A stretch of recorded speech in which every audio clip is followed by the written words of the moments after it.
Menjadi orang kecil di Brazilian Jiu-Jitsu, well, itu sebuah fakta yang tidak bisa saya pungkiri selama saya belajar Brazilian Jiu-Jitsu. Saya punya tinggi badan hanya 165 cm, berat badan saya sekitar 60-62 kg aja. Kalau di kelas Brazilian Jiu-Jitsu saya ini masuk mini.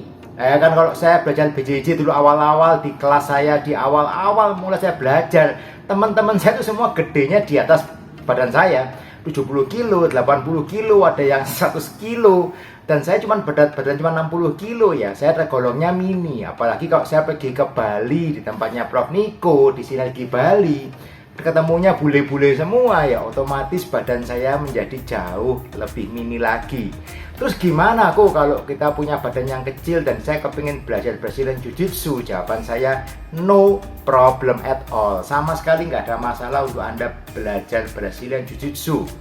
Why? Ada beberapa hal yang saya bisa katakan bahwa yang pertama, size itu kita genetis. Kita nggak bisa apa-apain kok. Saya tingginya 165, saya nggak bisa terus kepingin, saya kepingin berat badan saya jadi 180. Saya kepinginnya kalau bisa gitu, tetapi itu genetis, kita tidak bisa menentukan hal-hal itu. Lalu apa hal-hal yang bisa kita lakukan untuk mengatasi persoalan-persoalan yang mungkin timbul saat kita belajar Brazilian Jiu-Jitsu? Ada beberapa hal yang akan saya bagikan sekarang. Poin yang pertama, Anda harus punya mindset defense first. Why defense first? Saat Anda belajar BJJ pertama kali, yang Anda lihat itu attack-nya yang fancy, Anda kepinginnya bisa ambar orang, Anda kepinginnya bisa RNC orang, dan sebagainya, dan sebagainya. Yes, itu harapan kita, goals kita saat kita belajar itu ke sana memang. Tetapi saat Anda belajar yang namanya BJJ, fokus pertama Anda haruslah pada yang namanya defense. Terutama lagi kalau kita punya badan yang kecil. Saya dengan badan saya yang kecil, saya mencoba attack orang yang punya pengalaman lebih lama belajar daripada saya. Itu namanya konyol dan bunuh diri. Saya harus utamakan fokus saya pada defense. Prof Niko selalu mengajarkan yang namanya defense first. Prinsipnya di BJJ itu defense first. Ada banyak orang yang mengatakan hal yang lain, attack first, whatever. Tapi dari pengalaman saya, kita belajar defense first itu penting sekali. Tujuannya apa? Saya tidak gampang diserang. Kalau saya pertama kali belajar BJJ, saya kepinginnya nyerang orang, saya malah kebuka semua. Tangan saya extend, kaki saya extend, leher saya kebuka. Banyak sekali hal yang bisa dilakukan untuk attack saya sendiri. Oke. Kalau saya fokusnya adalah defense first, saya bermain dengan mindset adalah defense first. Orang nggak boleh bisa ngetekan saya. Saya susah untuk diserang. Tangan saya nggak pernah extend. Tangan saya keep elbow in. Saya defense leher saya dengan baik, chin down. Kaki saya nggak lari kemana-mana. Orang mau attack saya juga akan sulit.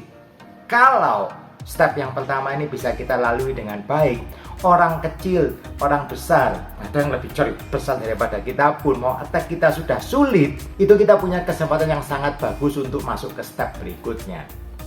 Oke, jadi ingat, waktu Anda belajar BJJ pertama kali, fokuslah pada defense. Jadi orang yang sulit sekali ditapkan, sulit sekali di passing, sulit sekali untuk kena posisi-posisi yang jelek. Semakin Anda punya defense yang bagus, semakin cepat BJJ Anda akan berkembang. Kalau di awal-awal mungkin Anda kena set control, Anda under pressure-nya, mau lepas susah, kena pressure-nya, Anda sudah kepingin ngetap aja dan sebagainya. Tapi lama-lama kalau Anda punya defense yang bagus, Anda angle, Anda akan framing, mungkin Anda belum bisa escape di awal-awal. Tetapi pressure yang tadinya terasa berat itu tidak lagi terasa berat. Dan Anda bisa feel good. Anda di pressure pun juga nggak apa-apa. Anda kena mount, it's okay. Anda kena posisi mount, tapi Anda tak kena submission. Itu very good defense. Oke, Anda belum lolos dari posisi, tetapi Anda tidak kena submission. That's a very good progress. Baru kita akan masuk step yang kedua. Kita mulai belajar escape. Kita mulai belajar positioning. Saya mau keluar dari posisi yang jelek tadi tanpa kena submission. Ingat, saya tidak mau kena attack. Saya bisa defense good. Baru saya akan berpikir untuk bagaimana caranya saya bisa keluar dari posisi yang jelek. Saya escape, saya melakukan upah, shrimping, whatever. Saya escape dari posisi yang jelek, saya masuk ke posisi yang jauh lebih bagus. Ini penting sekali. Jadi ini step yang penting adalah orang tuh kadang membedakannya nggak dibedakan.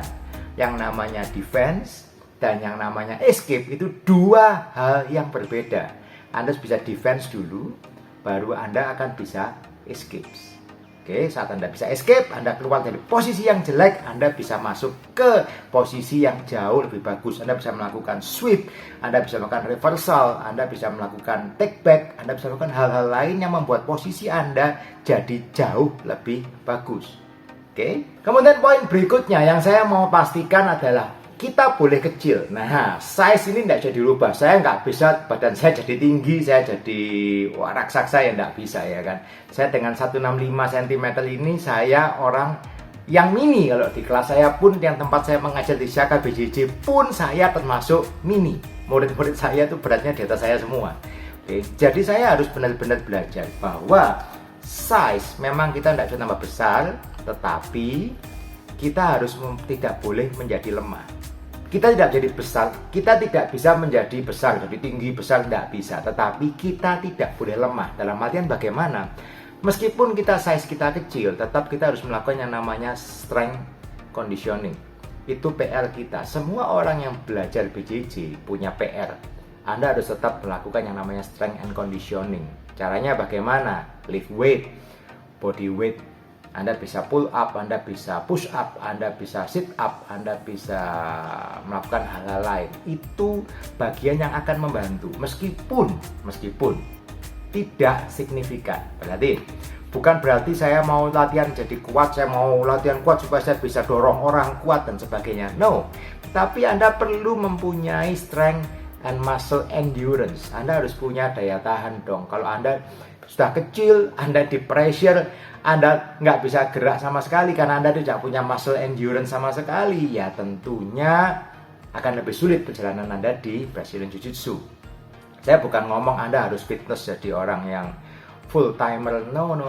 Anda nggak perlu. Saya pun juga bukan orang yang nge-gymnya gila-gilaan. Saya pun paling angkat beban paling seminggu sekali, seminggu 2 kali, karena saya kebanyakan waktunya untuk saya ngajar di BJJ. Tetapi saya perlu juga mempertahankan saya punya muscle di badan saya. Bukan berarti BJJ itu teknik. Ya, teknik itu memang sangat diperlukan, tetapi tetap Anda harus punya namanya muscle endurance. Anda harus punya sedikit strength untuk Anda bisa melakukan teknik-teknik di BJJ. That's the real world. Kemudian tips berikutnya yang saya bisa sampaikan untuk orang-orang yang berbadan kecil adalah Anda harus bergerak lebih banyak. Nah, Anda nggak bisa males, Anda menunggu. Saya tak sitting guard, saya menunggu orang maju, orang begini begitu. No, itu sangat tidak saya sarankan. Kalau Anda wait, Anda menunggu, biasanya Anda akan terlambat. Ingat, kalau Anda punya badan yang lebih kecil, Anda harus bergerak lebih dulu. Anda terkadang harus by the timing, Anda harus get the timing lebih baik daripada orang yang mau menyerang Anda mungkin. Dan Anda harus belajar untuk bergerak lebih banyak. Ingat, bergerak lebih banyak itu Anda bisa meng-create yang namanya distance. Kedua, Anda meng-create yang namanya leverage. Leverage ini penting, oke? Anda bisa menarik satu beban kalau Anda misalkan Anda mau menarik ambar mungkin dari jarak, Anda yang tariknya dari elbow, Anda mau menarik ambar yang ditarik elbownya, bisa nggak? Bisa, that's a very good.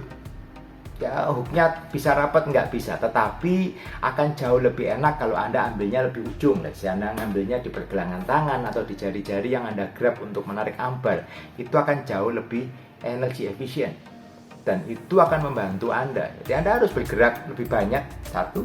Kedua, Anda harus melakukan gerakan-gerakan yang lebih efisien. Anda harus memanfaatkan leverage yang Anda punya.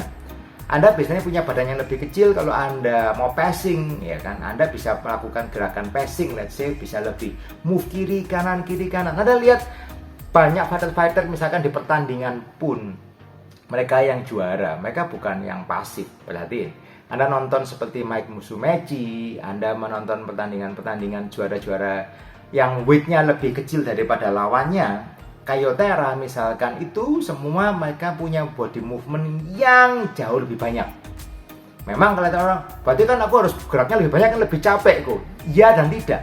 Anda bergerak lebih banyak itu belum tentu lebih capek kalau ada kalaunya. Kalau Anda melakukan gerakan tadi dengan efisien. Kalau Anda bergerak kiri kanan nggak ada arahnya, ya itu namanya Anda membuang-buang energi, sia-sia saja. Oke. Move more. Ingat, move more, shrimping. Mungkin lawan Anda cuma butuh shrimping sekali, kan Anda lebih kecil ya, Anda harus shrimping 2 kali. Mungkin untuk create leverage, untuk create space, Anda shrimping 2 kali. Mungkin upah harus upah sekali, nggak bisa upah 2 kali, 3 kali. Anda harus move more, itu prinsipnya. Jangan mau stay di bawah, atau Anda cuma di atas, Anda dapat posisi side control, tapi cuma stay, nggak bergerak ya, Anda gampang sekali dilempar oleh lawan Anda yang lebih besar. Anda lihat di pertandingan pun, orang dengan size yang sama tetapi technical difference-nya beda jauh, hasilnya totally berbeda. Nonton pertandingan seperti Gordon Ryan, semua musuhnya berotot semua. Banyak musuhnya yang lebih besar daripada badannya dia. Tetapi karena technical difference-nya itu bedanya banyak, ya tetap aja semuanya kalah dengan dia. Oke. Teknik memang akan sangat menentukan. Bukan sekedar size matter. Size matter membantu dalam batasan tertentu, tetapi teknik itu jauh lebih bermanfaat. Oke guys, hope it helps buat teman-teman yang merasa, wah badan saya kecil, saya kurang besar. Semoga bisa membantu mindset Anda lebih terbuka. Bagaimana caranya kita berlatih di Brazilian Jiu-Jitsu. Keep on training, host.